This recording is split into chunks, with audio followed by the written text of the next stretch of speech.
नमस्कार, आप देख रहे हैं प्राइम न्यूज राजस्थान और मैं हूं आपके साथ आपका संवाददाता दिनेश कुमार। राजस्थान की धरती से जुड़ी हर बड़ी हलचल लेकर हम हाजिर हैं। आज के इस बुलेटिन में हम बात करेंगे प्रदेश के खेलकूद जगत की बड़ी अपडेट्स की, साथ ही जानेंगे भर्ती और जॉब से जुड़ी हर वो जानकारी जो आपके भविष्य के लिए जरूरी है। इतना ही नहीं, राजस्थान सरकार की ओर से आम जनता के लिए की गई नई घोषणाओं पर भी रहेगी हमारी पैनी नजर। तो बने रहिए हमारे साथ, क्योंकि अगले कुछ ही मिनटों में हम आपको रूबरू कराएंगे राजस्थान की आज की 25 बड़ी खबरों से। तो चलिए शुरू करते हैं बिना किसी देरी के।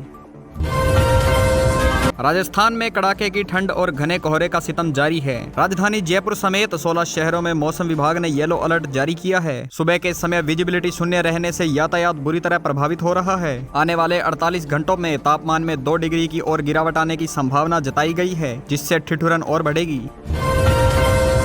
राजस्थान कर्मचारी चयन बोर्ड ने वनपाल भर्ती परीक्षा 2026 का आधिकारिक नोटिफिकेशन जारी कर दिया है। 259 पदों पर होने वाली इस भर्ती के लिए आवेदन प्रक्रिया आज 6 जनवरी से शुरू हो चुकी है। 12वीं पास और सीटी क्वालिफाई कर चुके युवा 4 फरवरी तक आधिकारिक पोर्टल पर आवेदन कर सकते हैं। यह प्रदेश के युवाओं के लिए नए साल का बड़ा तोहफा है।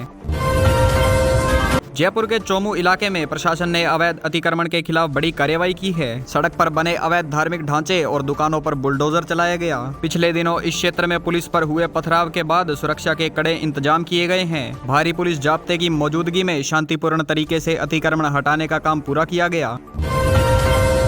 राजस्थान सरकार ने स्वास्थ्य बीमा योजना के नियमों में बड़ा बदलाव करते हुए मरीजों को राहत दी है। अब योजना के लाभार्थियों को गंभीर बीमारियों के इलाज के लिए राजस्थान के बाहर भी मुफ्त उपचार की सुविधा मिलेगी। इस फैसले से उन मरीजों को मदद मिलेगी जिन्हें हार्ट सर्जरी या कैंसर जैसे बड़े ऑपरेशनों के लिए दिल्ली या मुंबई के अस्पतालों में जाना पड़ता था। वन विभाग में रिक्त पदों को भरने के लिए राजस्थान सरकार ने 785 नए पदों की मंजूरी दी है। इसमें वनपाल के साथ साथ वन रक्षक और सर्वेयर के पद भी शामिल है। इन पदों के लिए भर्ती परीक्षा का कैलेंडर जल्द ही जारी किया जाएगा। शारीरिक दक्षता परीक्षा और लिखित परीक्षा के माध्यम से चयन होगा, जिससे बेरोजगारी की मार झेल रहे युवाओं को राहत मिलेगी।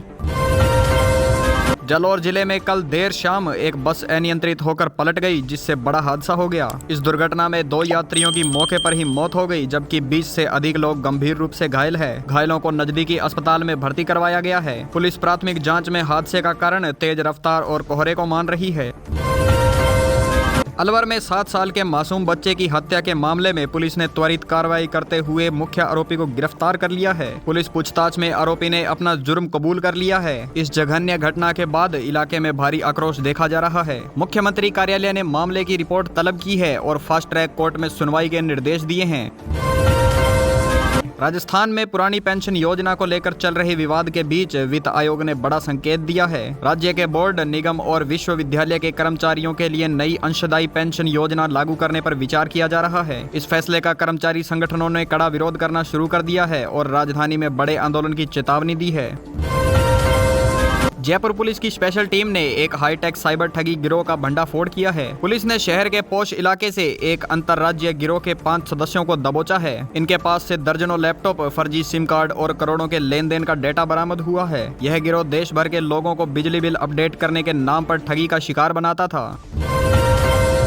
राजस्थान माध्यमिक शिक्षा बोर्ड ने स्कूली बच्चों के बढ़ते मानसिक तनाव को देखते हुए बड़ा फैसला लिया है। अब स्कूलों में नो बैग डे के दिन विशेष काउंसलिंग सत्र आयोजित किए जाएंगे। इसके साथ ही स्कूली बस्ते का वजन कम करने की नई नीति बनाई जा रही है। इसका उद्देश्य बच्चों को किताबों के बोझ से मुक्त कर उनके सर्वांगीण विकास पर ध्यान देना है।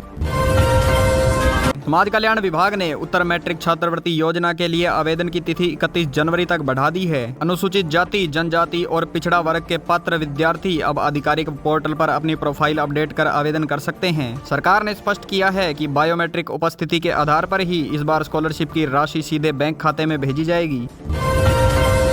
जोधपुर परिवहन विभाग ने वीआईपी नंबरों के आवंटन में हुई गड़बड़ी को लेकर बड़ा अभियान छेड़ा है। संभाग के करीब 10,000 से अधिक वाहन मालिकों को नोटिस जारी किए गए हैं। पुराने 3 अंकों वाले वीआईपी नंबरों के इस्तेमाल में टैक्स चोरी की शिकायतें मिली थी। विभाग ने स्पष्ट किया है कि निर्धारित समय में जवाब नहीं देने पर वाहनों का रजिस्ट्रेशन रद्द किया जा सकता है। रणथंभौर नेशनल पार्क में बाघों के कुनबे से एक सुखद खबर सामने आई है। वन विभाग ने एक बाघिन को 2 नए शावकों के साथ घूमते हुए कैमरे में कैद किया है। शावकों की उम्र करीब 3 महीने बताई जा रही है। पर्यटकों की सुरक्षा के मद्देनजर उस जोन में जिप्सी का प्रवेश कुछ समय के लिए नियंत्रित किया गया है, ताकि वन्य जीवों को परेशानी न हो।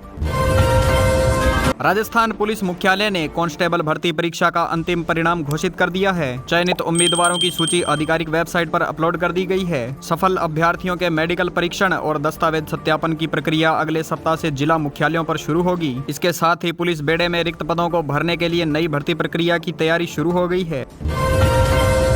प्रदेश के 20 जिलों में कड़ाके की सर्दी को देखते हुए जिला कलेक्टरों ने स्कूल में शीतकालीन अवकाश बढ़ाने का फैसला लिया है। जयपुर, बीकानेर और चूरू जैसे जिलों में कक्षा 8 तक के बच्चों के लिए 10 जनवरी तक छुट्टियां घोषित कर दी गई है। इसके साथ ही स्कूलों के खुलने के समय में भी बदलाव किया गया है ताकि बच्चों को ठंड से बचाया जा सके।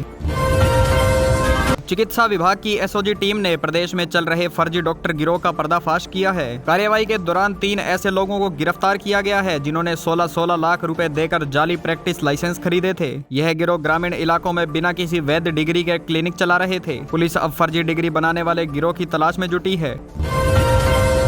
राज्य सरकार ने विदेश में पढ़ाई कर रहे इच्छुक मेधावी छात्रों के लिए Rajiv Gandhi scholarship for academic excellence के नियमों को सरल बनाया है। अब 8 लाख रुपए तक की पारिवारिक आय वाले छात्रों को प्राथमिकता दी जाएगी। इस योजना के तहत विश्व के शीर्ष विश्वविद्यालयों में पढ़ाई का पूरा खर्च राजस्थान सरकार वहन करती है। आवेदन की प्रक्रिया ऑनलाइन शुरू हो गई है।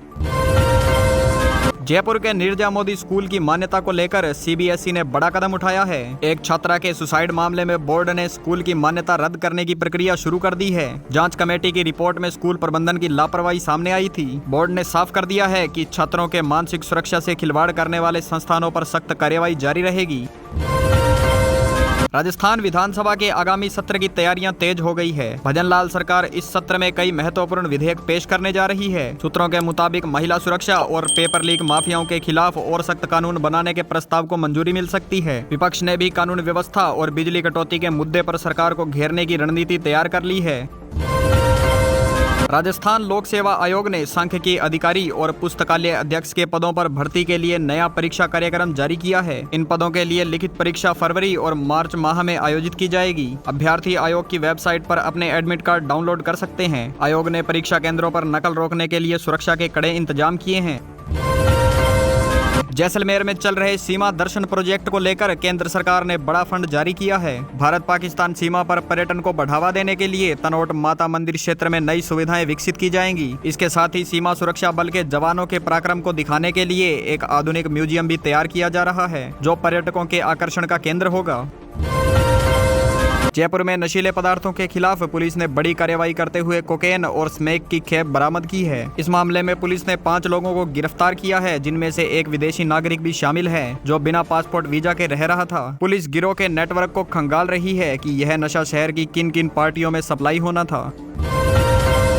आंगनवाड़ी केंद्रों में रिक्त पड़े कार्यकर्ताओं और सहायिकाओं के पदों की भर्ती के लिए महिला एवं बाल विकास विभाग ने आवेदन मांगे हैं। प्रदेश के विभिन्न जिलों में करीब 5000 से अधिक पदों पर यह भर्ती की जानी है। स्थानीय महिलाओं को इसमें वरीयता दी जाएगी। इच्छुक उम्मीदवार अपने संबंधित ब्लॉक कार्यालय में ऑफलाइन आवेदन जमा करवा सकते हैं।